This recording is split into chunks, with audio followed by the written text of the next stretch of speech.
ভবন নির্মাণে পাইলিংয়ের সময় গ্যাস লাইন ক্ষতিগ্রস্ত হওয়ায় ময়মনসিংহ ও নেত্রকোনায় বন্ধ রয়েছে তিতাস গ্যাস সরবরাহ। এতে চরম ভোগান্তিতে পড়েছে দুই জেলার মানুষ।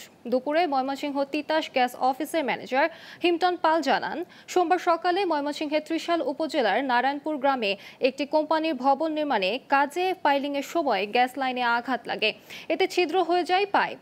ছিদ্র দিয়ে গ্যাস বের হওয়ায় রাত থেকে নিরাপত্তাজনিত কারণে সাময়িকভাবে দুই জেলায় গ্যাস সরবরাহ বন্ধ রাখা হয়েছে। তবে সরবরাহ স্বাভাবিক করার কাজ চলছে।